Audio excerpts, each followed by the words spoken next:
বাচ্চাদেরকে খুব দ্রুত লম্বা ও ওজন বাড়াতে চান, তাহলে এই রেসিপিটি করে খাওয়ান। 100% ওজন বাড়াতে সাহায্য করবে, সেই সাথে লম্বা হতেও সাহায্য করবে। বয়সের তুলনায় অনেক বাচ্চাই ওজন বাড়তে চায় না, আবার লম্বাও হতে চায় না।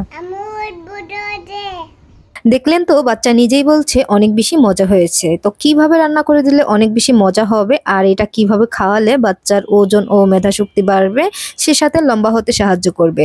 প্রথমে আমি একটা ডিম নিয়েছি। ডিমের পুষ্টিগুণ চাহিদার কথা যদি আমি বলতে যাই, এটা বলে আমি শেষ করতে পারবো না।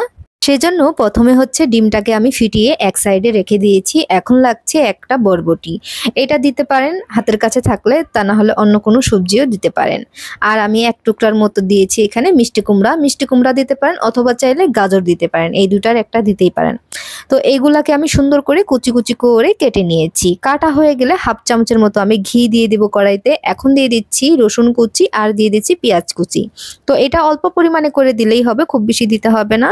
তো দিয়ে হালকা করে একটু ঘিতে ভেজে নিয়েছি। এখন হচ্ছে সবজিগুলোও দিয়ে দিব, দিয়ে ঘিতে ভেজে নিব এভাবে করে 2 মিনিটের মতো ভেজে নিব। এতে করে সুন্দর একটা ফ্লেভার আসবে। তারপরে হচ্ছে পরিমাণ মতো পানি দিতে হবে।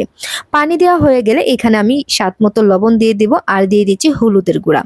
আপনারা চাইলে কিন্তু হলুদের গুঁড়াটা স্কিপ করতে পারেন, এটা না দিলেও কিন্তু দেখতে সুন্দর লাগে। এটা হচ্ছে অপশনাল, আমার কাছে হলুদের গুঁড়াটা দিলে দেখতে ভালো লাগে। তারপরে সবজিগুলো আমি সিদ্ধ করে নিয়েছি। সিদ্ধ হয়ে গেলে এভাবে করে একটু মিক্স করে নিতে হবে, এতে করে বাচ্চা কিন্তু খুব সহজেই গিলে খেতে পারবে। এখন হচ্ছে পানি দিয়েছি পরিমাণ মতো, আমি যতটুকু রান্না করব। তারপর দিয়ে দিচ্ছি এখানে 1 টেবিল চামচের মতো শুকনা চালের গুঁড়া আর সামান্য পরিমাণে পানি দিয়ে মিক্স করে এভাবে করে দিয়ে দিচ্ছি। যদি শুকনা চালের গুঁড়াটা না থাকে, এই ক্ষেত্রে কিন্তু এখানে দিতে পারেন কর্নফ্লাওয়ারটা দিলেও কিন্তু একই রকমের হবে। তবে আমার কাছে মনে হয় যে চালের গুঁড়াটা দিলেই ভালো হবে। কর্নফ্লাওয়ারটা তো আর আমাদের নিজের হাতের বানানো না, সে কারণে আমি চালের গুঁড়াটাই দেওয়ার চেষ্টা করি। আর ফিটিয়ে রাখা এখানে দিয়ে দিচ্ছি সেই ডিমটা দিয়ে এভাবে করে আমি নেড়ে চেড়ে নিব। নেওয়া হয়ে গেলে একটু ধনিয়া পাতা দিয়ে দিব, এটা দেখতেও ভালো লাগবে আর বাচ্চার মুখেও মানে অনেক বেশি ভালো লাগবে, টেস্ট পাবে অনেক সুন্দর। তারপরে দিয়ে দিচ্ছি এখানে আমি একটু মশলা, এটা হচ্ছে আমার হাতে বানানো মশলা। চাইলে কিন্তু এখানে ম্যাগি মশলাটা দিতে পারেন, তো সামান্য পরিমাণে দিতে পারেন, খুব বেশি দেওয়া যাবে না, এতে করে কিন্তু বাচ্চার জিহ্বার স্বাদ চলে যাবে। সেজন্য ম্যাগি মশলাটা দিলে খুব অল্প পরিমাণে দিবেন। আর তা না হলে কিন্তু নিজের হাতেও কিন্তু আপনি ম্যাগি মশলা চাইলে বানিয়ে নিতে পারেন।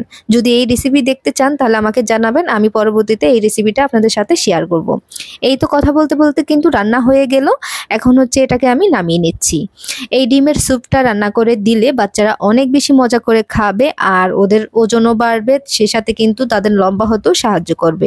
অনেক সময় বাচ্চারা ডিম খেতে চায় না, কিন্তু ডিমের ভিতরে যে কি পরিমাণে পুষ্টিগুণ চাহিদা আছে এটা কিন্তু সবাই কম বেশি আমরা জানি। চেষ্টা করবেন ডিম খাওয়ানোর। আর আপনারা কোন জায়গা থেকে ভিডিওটি দেখছেন অবশ্যই কমেন্ট করে জানাতে পারেন, যাতে করে আপনাদেরকে ধন্যবাদ দিতে পারি। ইউটিউব থেকে দেখলে আমার চ্যানেলটি সাবস্ক্রাইব করে রাখবেন।